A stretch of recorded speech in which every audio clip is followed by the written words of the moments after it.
Our discussion this morning, as I said, is going to focus on the new era for international carbon markets. We're going to address issues of the implications of Article 6 and 6.4 for project developers. Okay. Good morning, everyone, and I hope I'm audible to the room. Yes, you are, just sir. trying Please to go ahead. Put a slide, but I think it's there may be some technical difficulties, so I would basically start, and I will be available in the conversation over the time until you complete the session. So I could see Rachel.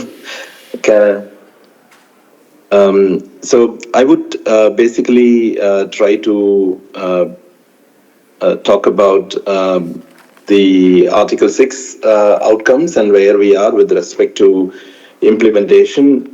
And as all you know that we had the final outcome in Baku, where all the operational elements related to the Article 6 has been concluded. Now we are in full implementation mode. 6.2, you all know that it's a bilateral cooperation amongst parties, whereby they have to comply with the relevant reporting and review requirements that have been adopted by parties under the Article 6.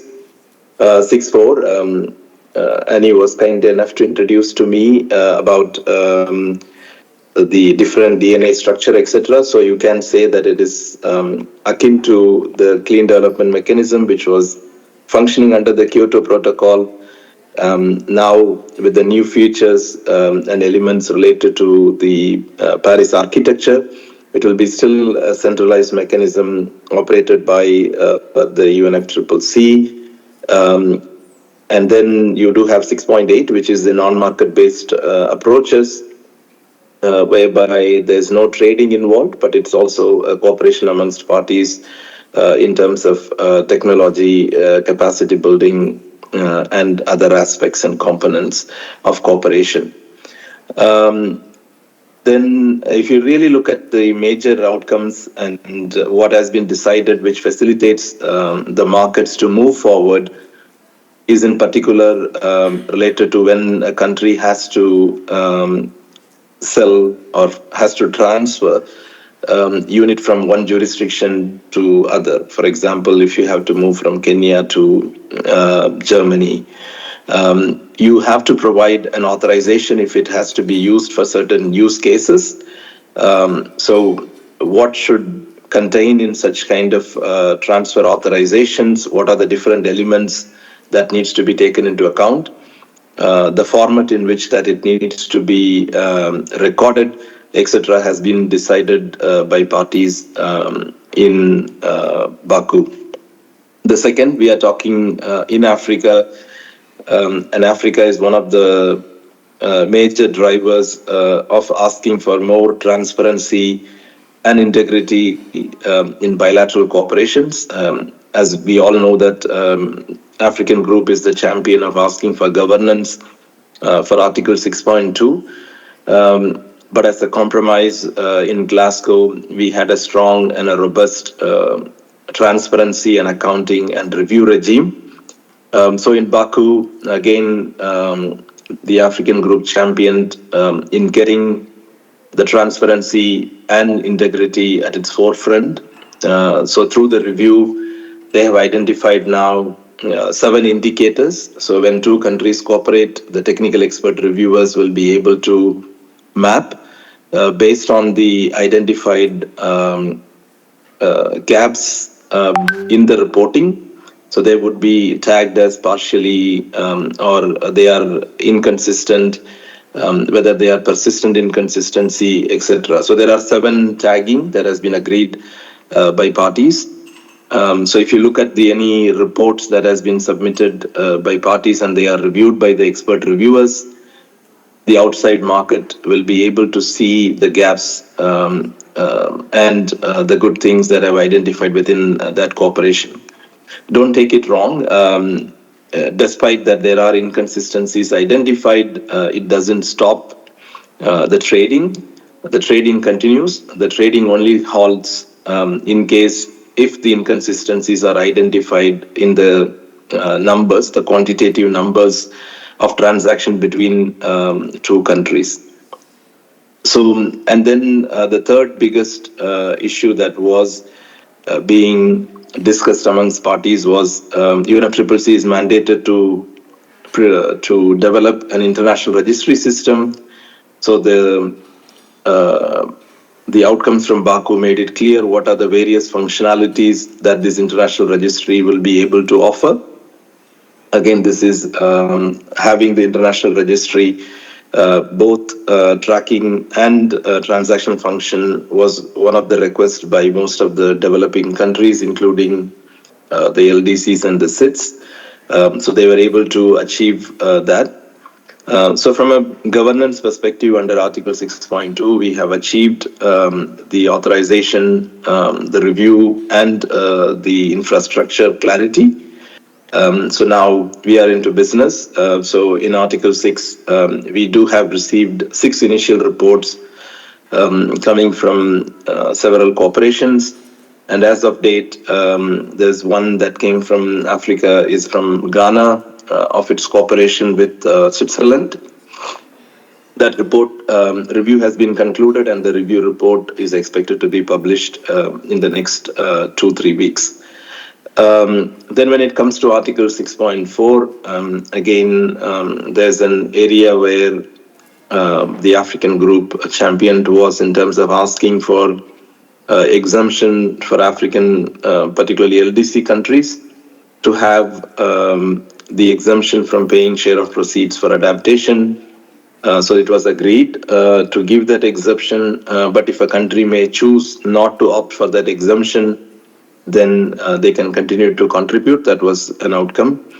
Then secondly, the biggest outcome again that was championed by African group was to have equal treatment between bilateral cooperation and centralized mechanism. What does it mean? It's basically asking the countries to provide an authorization for transfer after they have clarity on who the buyer is and where there's a demand. So initially the rules were asking for centralized mechanism to provide these authorization very early in the process.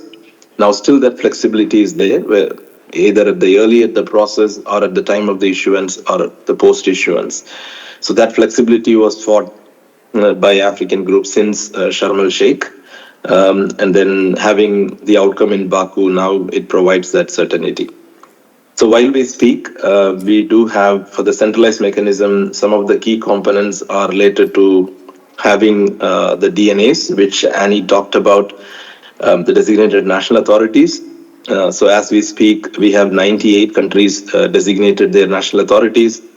I also want to sincerely thank our alliance members, both East Africa and West Africa, along with our colleagues from the regional collaboration centers, to making sure that most countries do that. Now, the second part of that work is all these countries, in order to participate in the mechanism, has to provide a host party fulfillment form, which identifies the sectors, types of activities that your countries will be allowing for these activities to engage in Article 6.4. So that we have received only 15, and I don't have it at the top of my head how many of them are from Africa.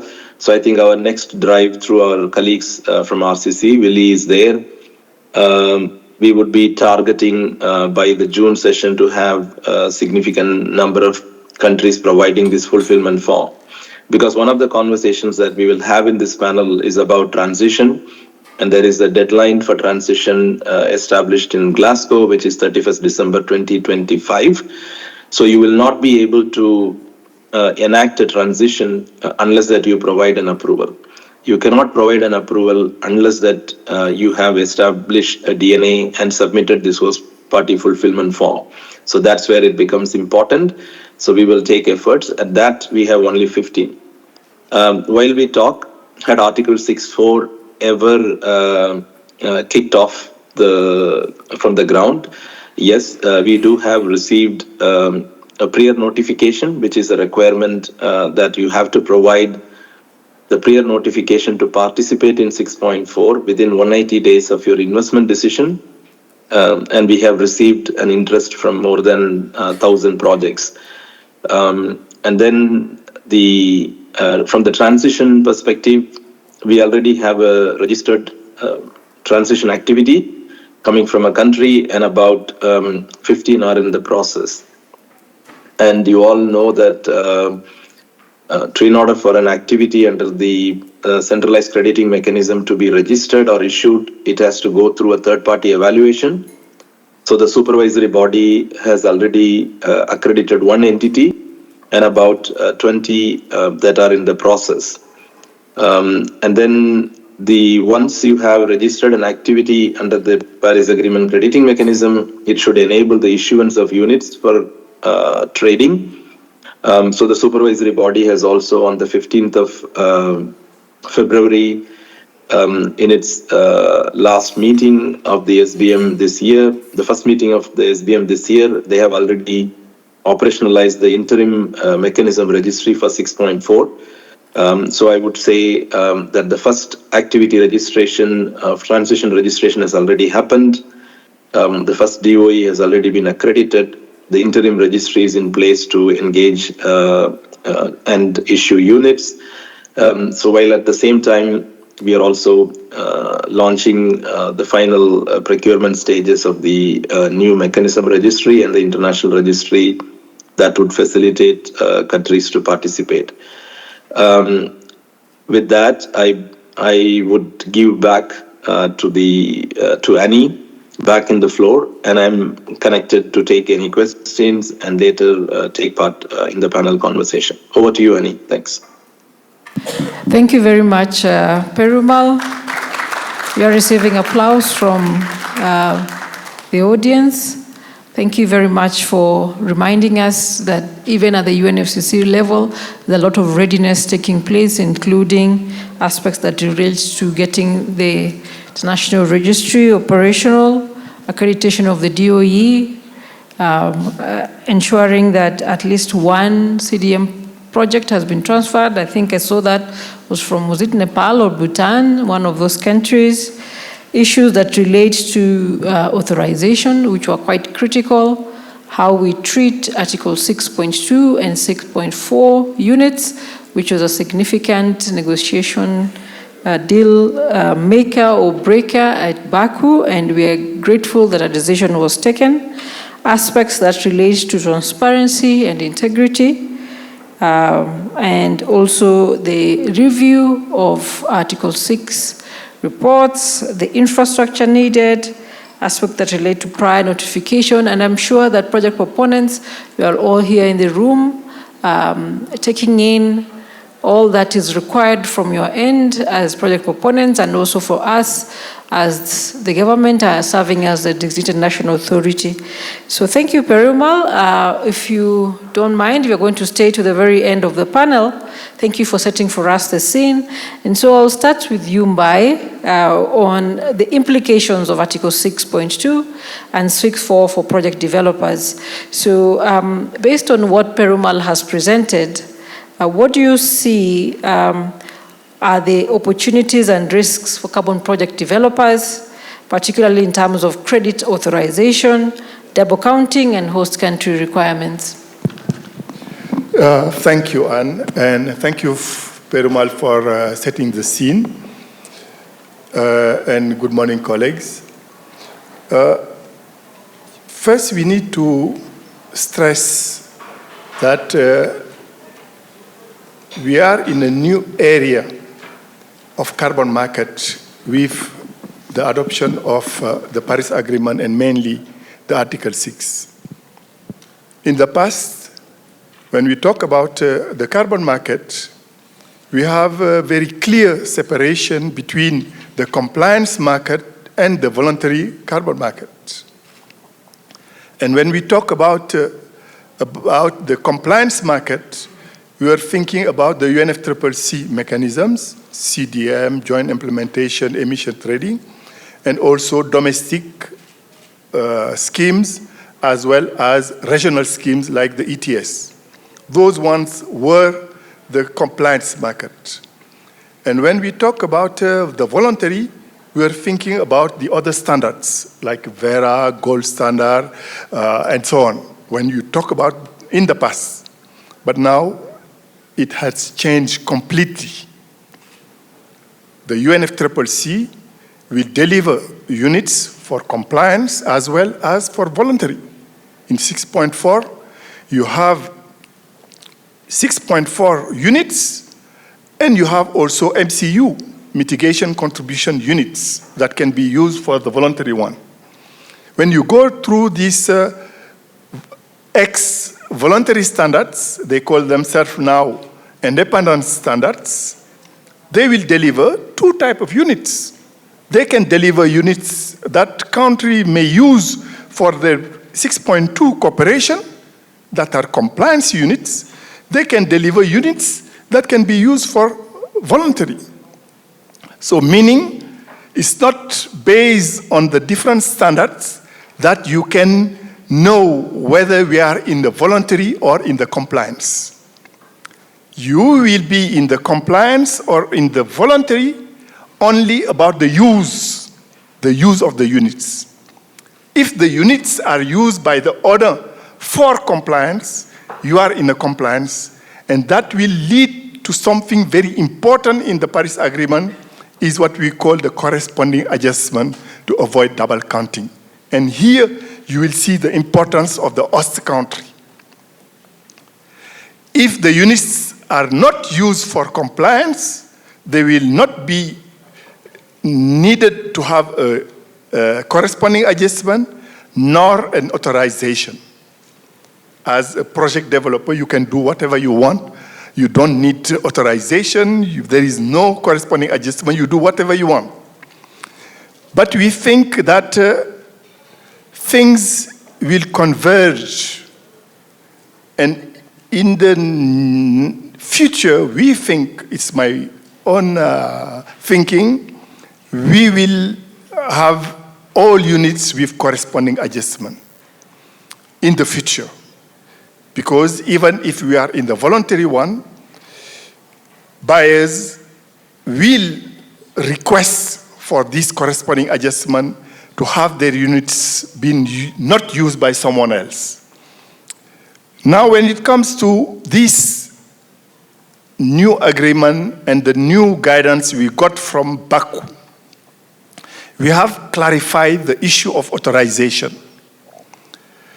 And as a project developer, when you have a project, the first thing you have to do, whether you are in 6.4 or in other markets, you need first to get a prior consideration, because it's requested by many standards, just to ensure that you have considered the component of carbon market in implementing or developing your project.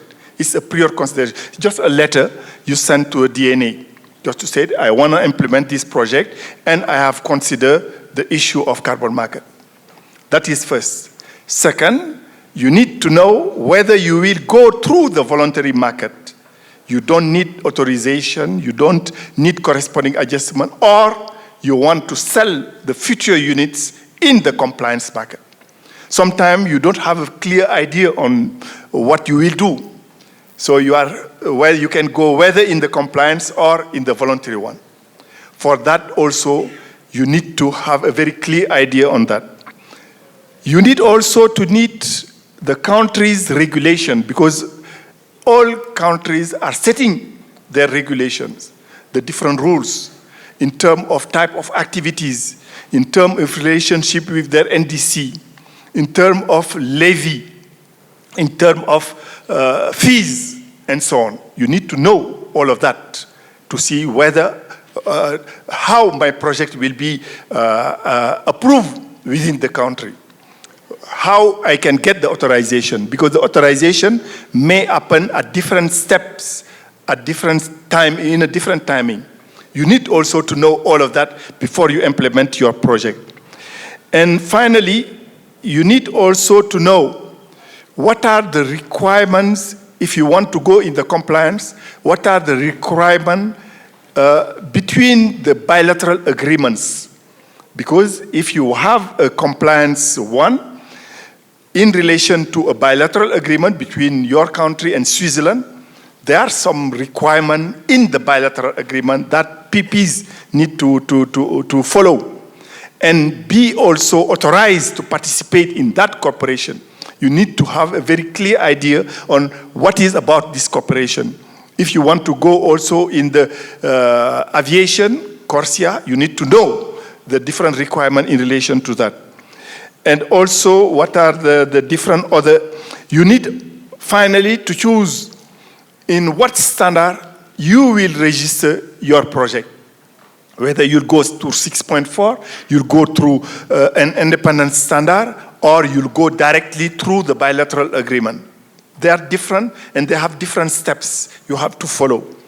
And lastly, you need to follow all the rules, modality, and procedure of the standard you have chosen in terms of steps of verification, validation, approval, and so on, and monitoring. And lastly, you need to follow and to know very clearly the requirement in terms of authorization, because each country may have different timing in the authorization depending to the different type of project. So there are just all those elements before you implement your project as a PP, you need to know. And you need to be well prepared before you start in this Article 6 area. Thank you. Thank you very much. By quite a lot of learning and readiness for the project proponent to be conscious of and prepare and actually assess whether they have the wherewithal to go into that particular market, whichever the standard they subscribe to. So on the same breath, so I would wish to inquire from Heather, based on what Mbaye has mentioned, what challenges could arise in aligning legacy or new projects with all these frameworks that are coming up, based on what Perumal mentioned and what Mbaye is saying, what the project proponent is meant to get ready for, and what you as Vera are also preparing? What could be the challenges that a project proponent is to align to, especially those that have ongoing projects and they want to align to the new requirements? Thank you. Good morning. Thank you very much for the question, and thanks, Mbaye, for the lead up to that. So obviously, I can talk from the perspective of Vera, which is one of the independent crediting programs, and it's really exciting. We think that the kind of worlds are merging together, and the line is quite thin, but that is very tricky, and I think Mbaye's probably scared you off by showing it's fairly complicated. And it is fairly complicated, but we are almost, one of the sayings we have in Vera is that we are building the plane as we fly. So what we've been doing is engaging with governments, and we are able to label credits, for example, Article 6 credits. And we have worked with certain governments in the African continent, Tanzania, Rwanda, and Madagascar, actually, and have issued Article 6 labeled credits and worked with those governments in creating the templates, the LOA templates, and then showing them on our registry where they can go and find those labeled credits, which proved pretty useful now when they had to submit the annual reports. And then later on, obviously, they will do the corresponding adjustment if those credits are used in the NDC process in 2 years' time, a year and a half's time. So it sounds pretty complicated, but once you start doing it and start to figure out, okay, this LOA is fine, but it just needs an adjustment here, then I think we will make progress. So don't be scared to start, and don't be scared to engage the independent standards and ask them how, if they can assist you as a government in terms of getting those processes right and assisting you with the reporting, because we do see the independent standards as being able to support the process as you move across into 6.4 and start to use the compliance systems, and I think they will merge and the whole process will become clearer in time. So don't let it stop you. Much.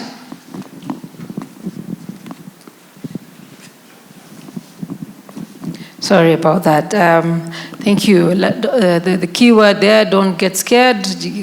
Jump in and build your plane or your vehicle or whichever locomotive as you go. And there's lots of help in the room here, and also in this digital era, people are just an email or chat away to get the support. And there are quite a number of guidebooks, manuals on quite a number of on these independent standards on their websites. There are also scientific think tanks. I can see Perspective is here. They have quite a few articles which you can read into as we ready ourselves for the market. So I'd wish to jump to Rachel and just inquire, in this era of countries implementing the nationally determined contributions, we have two types of countries, the buyer countries and the supplier countries, and we have different dynamics. And in that, how do you see the Eastern Africa influence the region in terms of the Article 6 market, including in a dispensation where each country has their own nationally determined contribution? Thank you. Thank you so much. And first of all, from a German perspective, I wanted to add, and I think I'm copying here a little bit what both Premal but also Mbaye have said before. With the carbon markets, we're entering into a phase where we really want all the different carbon markets to work together for aligning with the Paris Agreement goals and to really achieve the Paris Agreement goals and bring emissions down. So this is the final goal that we're the goal that we're working towards, and that we should all try to work together towards.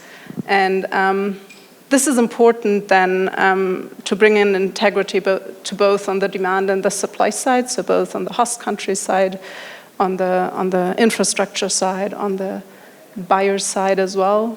What do we do with the credits?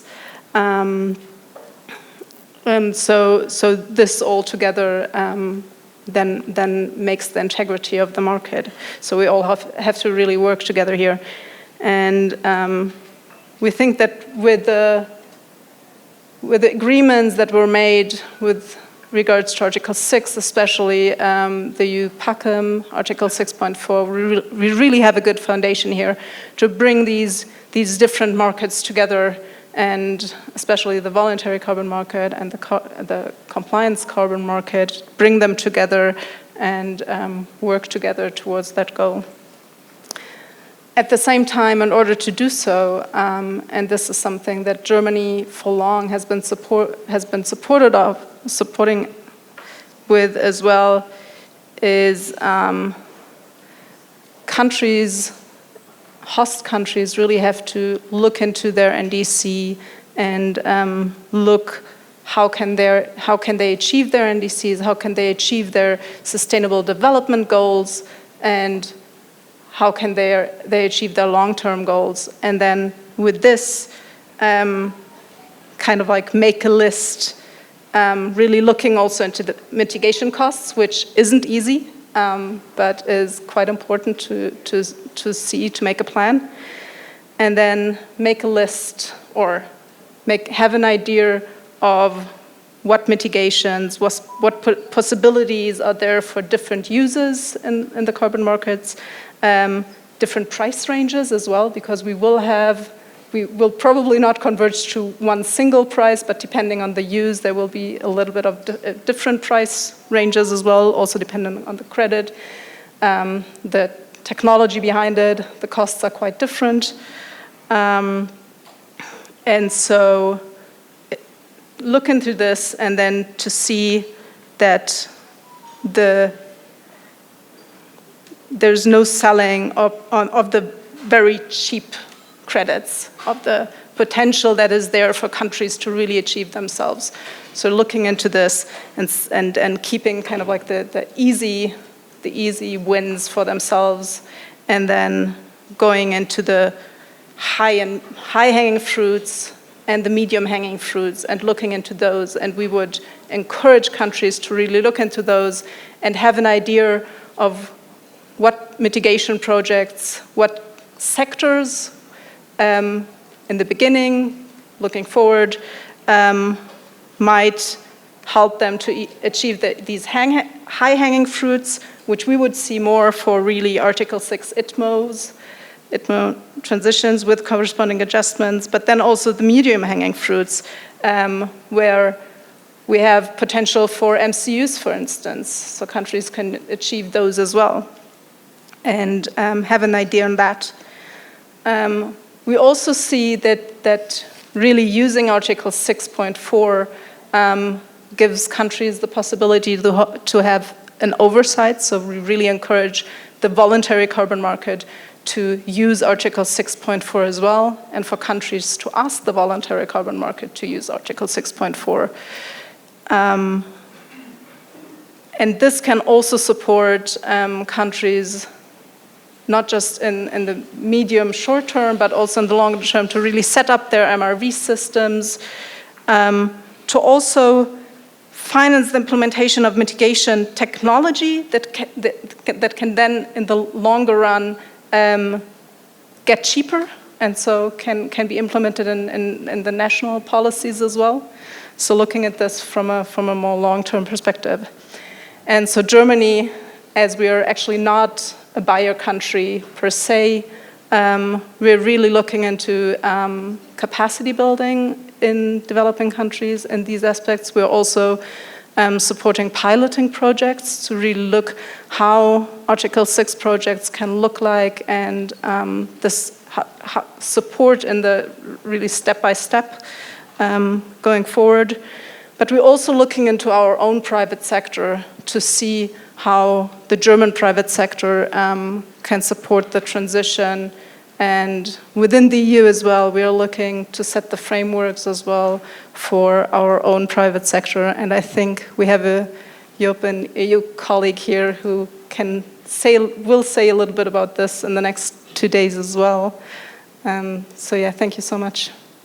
Thank you very much for that input, quite insightful on how countries in the NDC dispensation era can reserve the low-hanging fruits for their own implementation. The high-hanging fruits can be subjected to ITMOs. And I think this is what has been the mantra, even at the negotiation levels, that the high abatement sectors, the ones which cost a lot, which have greatest potential, the ones which will lack the technology, we subject them to the carbon markets for purposes of international transfer mitigation outcomes. Also, we appreciate the German government as significant support to the government of Kenya in supporting us with the infrastructure setup, the registry, the framework laws, the NDC, quite a lot. I think we must acknowledge we're the greatest beneficiaries, and I'm grateful to learn that in 2 years' time, you're going to set the private sector framework in order to support in order to guide on how they can be involved in this process. So all countries are in a readiness phase. Sometimes it appears when you're in Kenya, it always appears as though we're the ones who are lagging behind, but I think we can see that we're all trying to tie up our laces, as Marlon said, and trying to sprint. Others are in the changing room, others are still training in the high altitude zone. Please make sure you visit it. It's not too far away. We're the home of champions.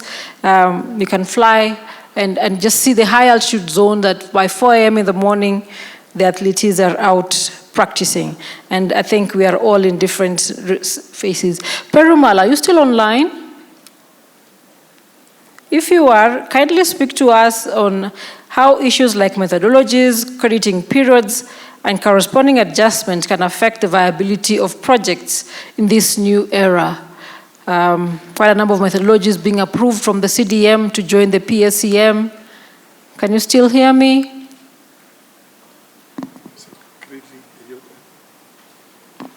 Okay, maybe Mbaye, because I can put Mbaye to task. He represents the African Group of Negotiators. I didn't hear the question of Annie. When Annie said that, are you still online? After that, I lost the voice from the room. Allow me to repeat.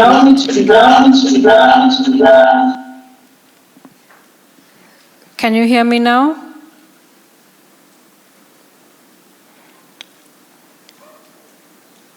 Mr. Perumal, can you hear me now? You, Annie, thanks. Okay.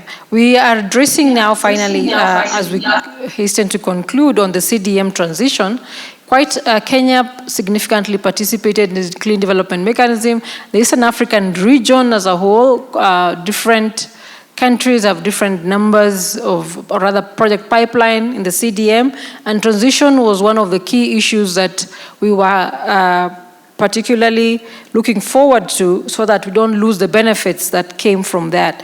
However, in this new dispensation, I know you mentioned it, what could be the key considerations that this CDM project developers can prioritize as they transition, and speak into the issues of methodologies, crediting periods, and corresponding adjustments, and how that might affect the viability of those projects?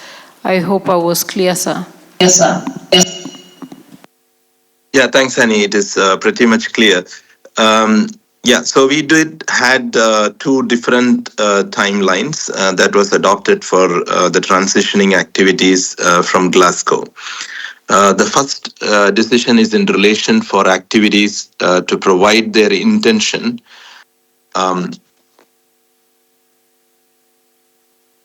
The first one was in relation to the intention for transitioning activities. So that was the 31st December 2023.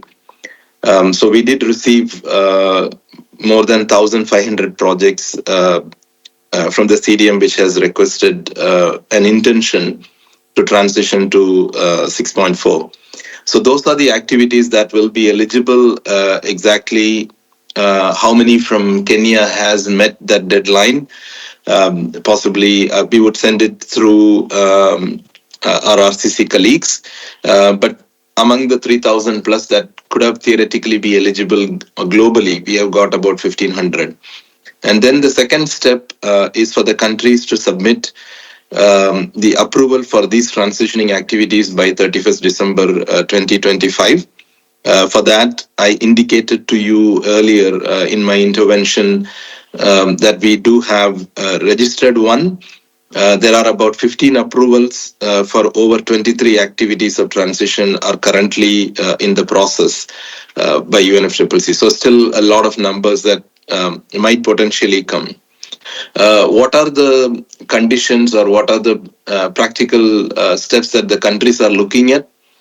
So there are two ways people are looking at it. We know that new investments has to happen, while at the same time you can also not ignore the investments that have happened before. So if you start not respecting the investments that have already been done, and they are in the need for additional finance in order for them to function and operate, you need to facilitate that transition. And as you rightly said, that it was a hard fight in Glasgow to come to those different eligibility conditions. The first and foremost, in order for a host country to provide that approval, if they intend to allow any of the activities to transition, is to establish the DNA and to provide the host party fulfillment form. And again, the fulfillment form has 5 sections. 3 sections are straightforward. Whether you are a party to whether you are a party to Paris Agreement, whether you have submitted your NDC, how participation contributes to sustainable development, do you have a DNA, etc. The most critical part is that what type of activities, sectors or types or methodological types that you wanted to allow to transition is purely a country's prerogative in allowing which types of activities that you wanted to allow for transition. So then in terms of oftentimes people mistake that, oh, these are old activities, they have been just transitioned, and these are of inferior quality, etc. But what we have to remember is the 2 key decisions. One, these activities will only be able to use the existing CDM methodologies to a time frame until 2025, which means that if they have an eligible crediting period between, say, 2021 to 2025, so they will be able to use an existing methodology. From 1st January 2026, they have to use a new CDM, new methodology that will be established under Article 6.4. So their life to use an existing methodology is limited. Then the time frame is also that if they had the crediting period longer than 2025, their first crediting period, as you know, that in 6.4, in contrast to the CDM, has reduced from 7 years to 5 years. So 2 times 7 in the CDM, and now it's 2 times 5. So any time period that was enjoyed in the CDM will be discounted for the available future crediting period. And then from an accounting provision, even though they are using an existing CDM methodology, they will only be allowed, if they wanted to be used for any of the compliance users like the NDCs or for the other international mitigation purposes, then they have to be authorized. So then from that day onwards, they become an 6.4 activity with full accounting rules of 6.4. This is what oftentimes people miss, that these units do not carry the same weight because they have the obligation for authorization if they are an accounting, if they are authorized for compliance use. Now, how can countries look forward to that? I would.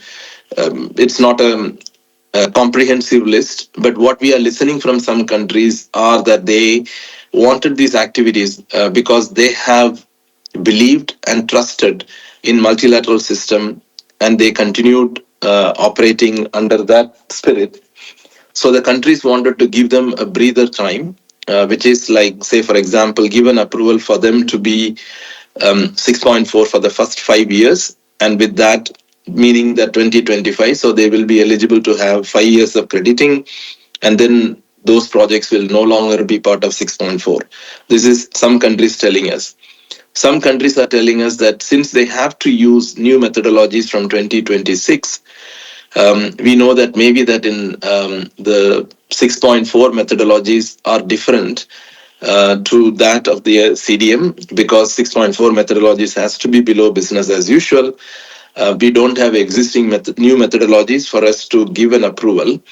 So the countries are saying that we will put a blanket 50% cut, meaning that if an activity is eligible to generate, say, 100 tons per year for 5 years, 500 tons, then countries are saying that even if you apply the below business as usual new 6.4 methodology, the maximum reduction that may happen is 50% of the eligible credits.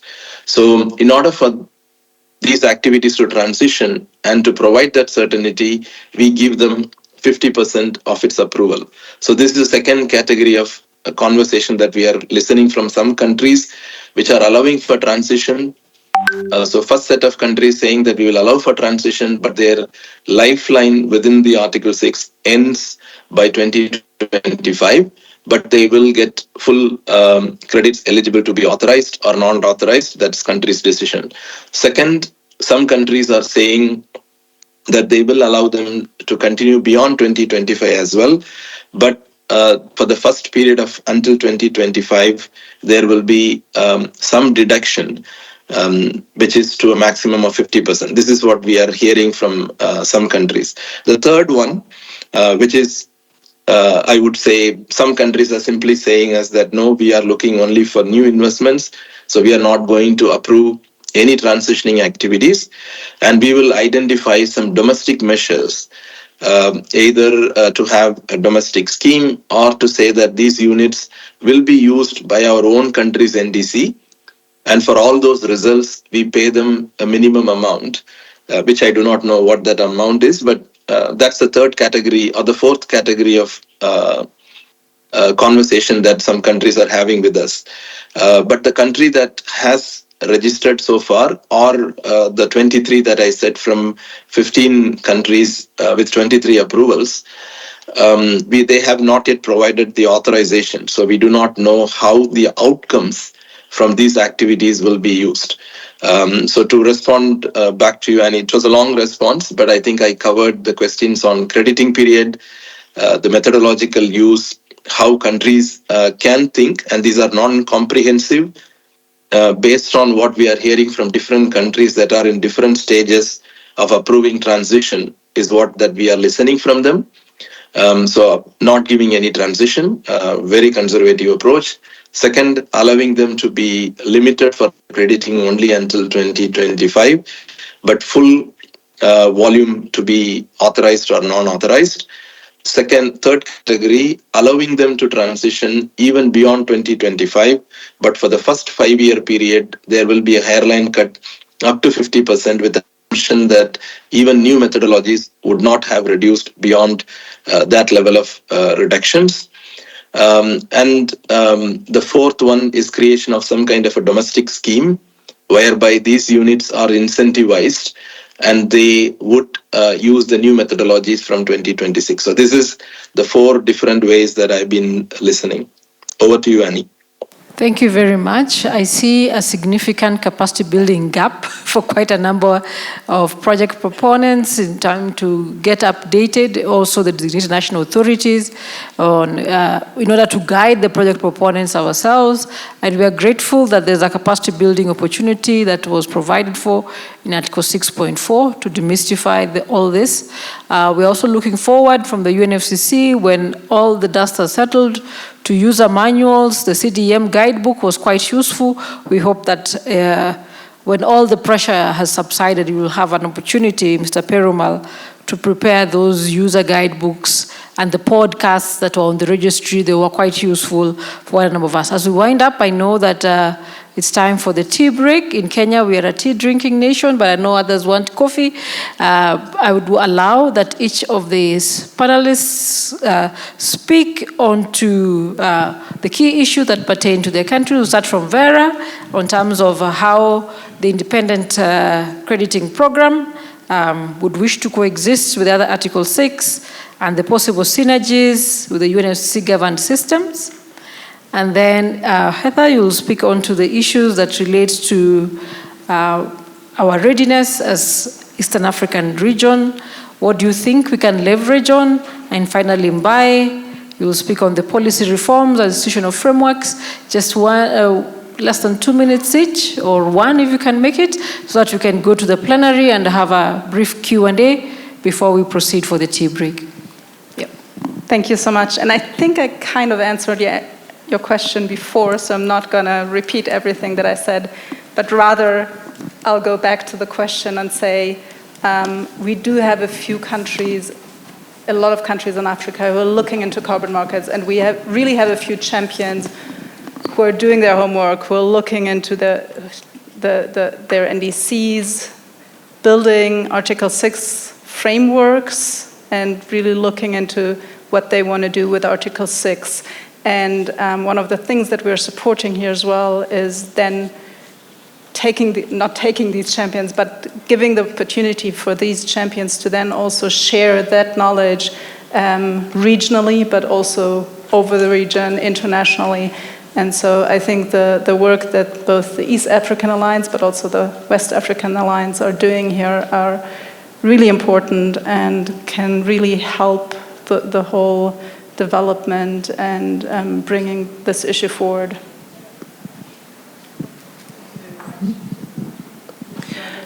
Thank you. I know Dee's waiting. I think the independent crediting programs like Vera can help offer support with our high integrity crediting. You know that we are ICBCM aligned. We have got some methodologies that have been approved and also CORSIA approved. And I think that there's no need to reinvent the wheel whilst we are waiting for the changes that are happening, as Parimal said, and maybe your project's running into problems with crediting programs and taking haircuts. So we see ourselves as a bridge.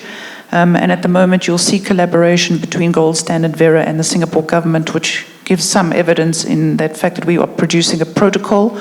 Watch my LinkedIn profile, I'll release it very soon, which gives some guidance on how countries can work with the voluntary carbon market.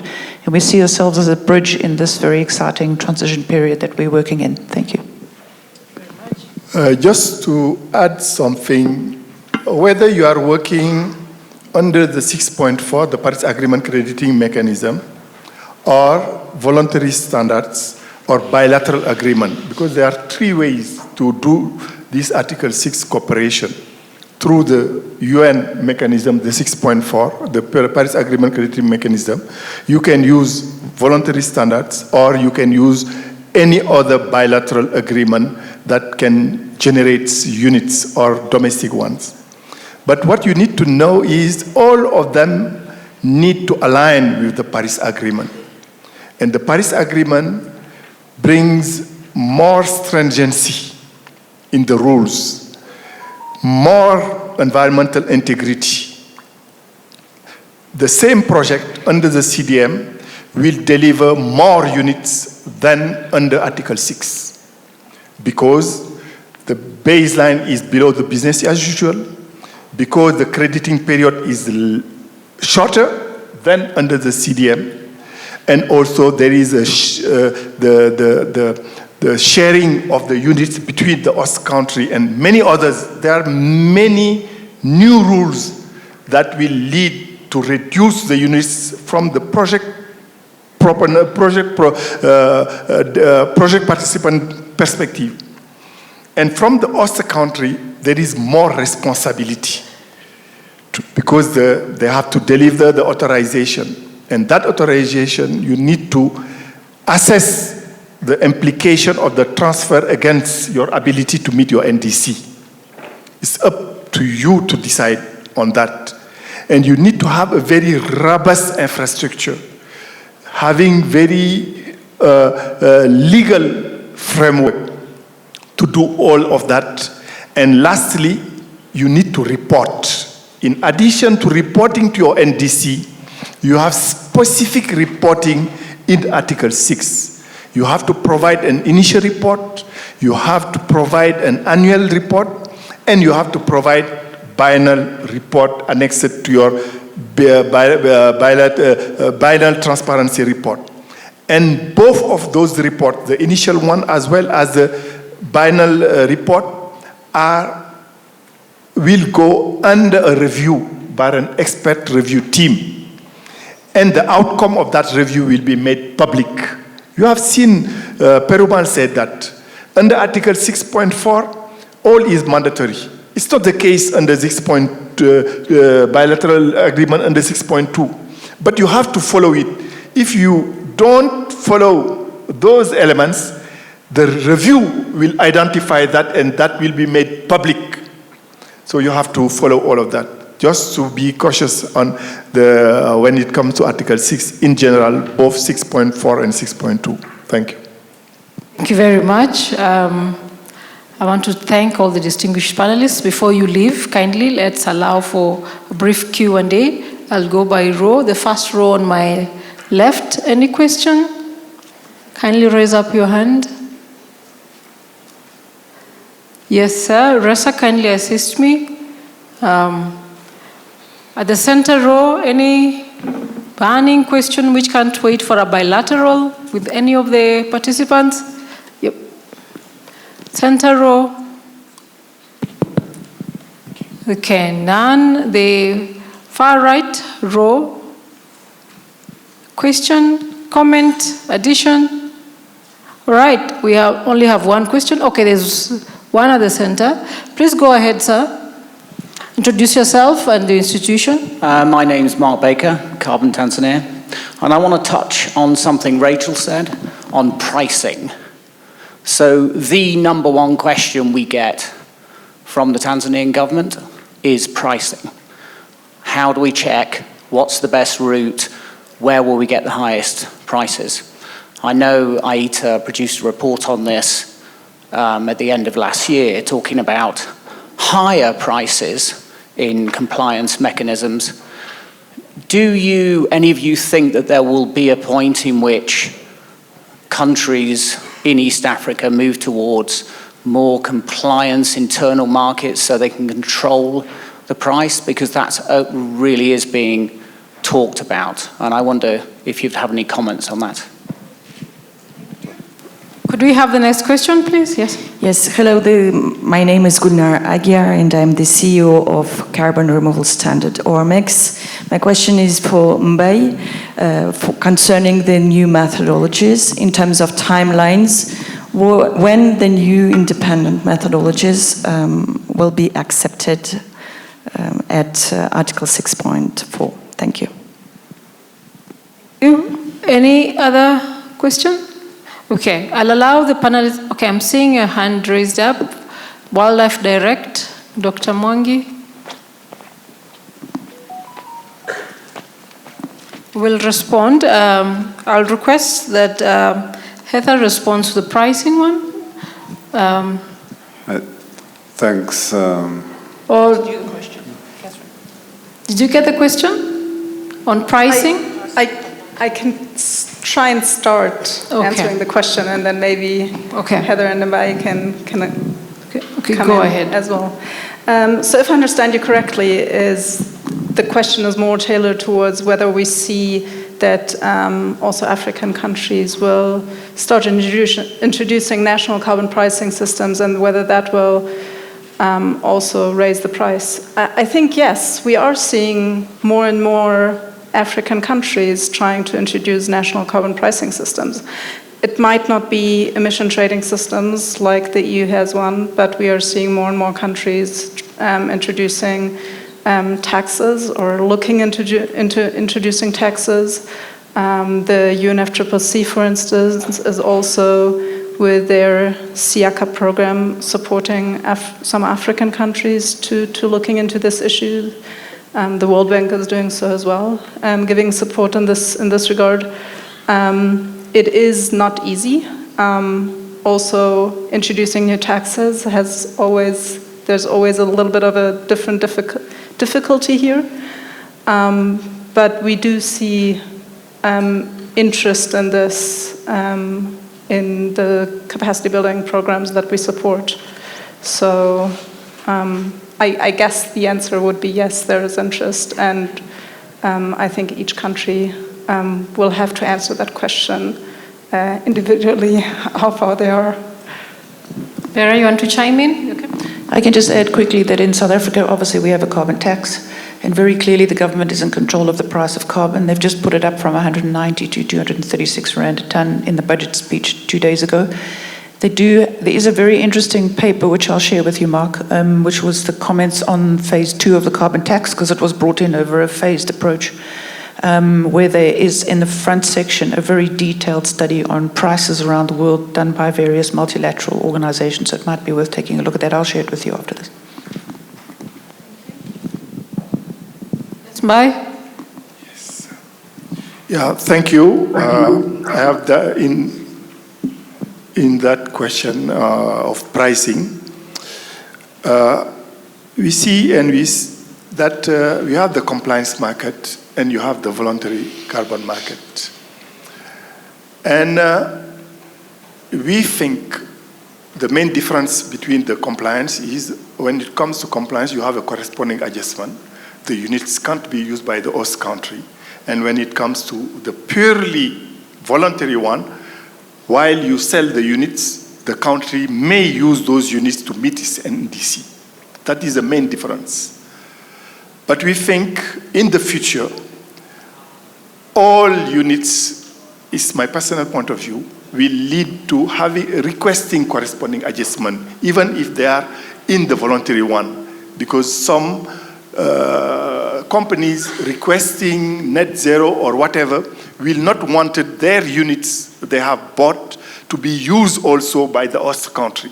So all will lead to units with corresponding adjustment. And that will lead to having the same type of price. And also in the host country, when you apply the corresponding adjustment, many of African countries are doing so. We do what we call the mitigation abatement cost curve to know for the type of technology of mitigation measure, what is the abatement cost. And the price you sell the units will depend on that mitigation abatement cost.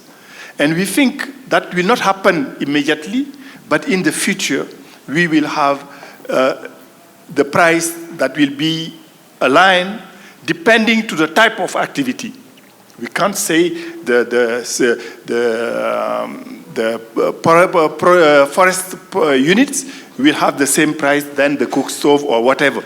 But all the type of project will lead to the same type of units. But lastly, to Madam for methodologies. Thank you, Madam Ugala from Ormex. Under the 6.4, we have already approved the standard on the requirement for developing and assessing methodology in Baku. It's done. Everyone, any PP can submit at any time a methodology to the 6.4 supervisory body for approval. But at the same time, the supervisory body is working on additional standards in additionality, in baseline, and so on. There are specific standards. And they are also aligning the CDM methodologies into 6.4. You have two parallel. The supervisory body is working itself to develop new methodologies based on the standard already adopted and the new standard they are working on, and also to revising CDM methodology, so we can have new methodologies coming from the supervisory top down, but at the same time, anyone can submit a methodology that will be assessed by the supervisory body and approved or not. Thank you. Thank you very much. Allow me to close this panel here. Dr. Mwangi, I request, if you don't mind, we can have a bilateral with one of the panelists, and these sessions continue unless the tea turns into lunch. Thank you all very much for your kind attention. Thank you to our panelists from Vera, from the German government, Perumal from the UNFCCC. Truly appreciate being online for this long, and of course, El Haj Mbaye from Senegal, also representing the African group at the supervisory body.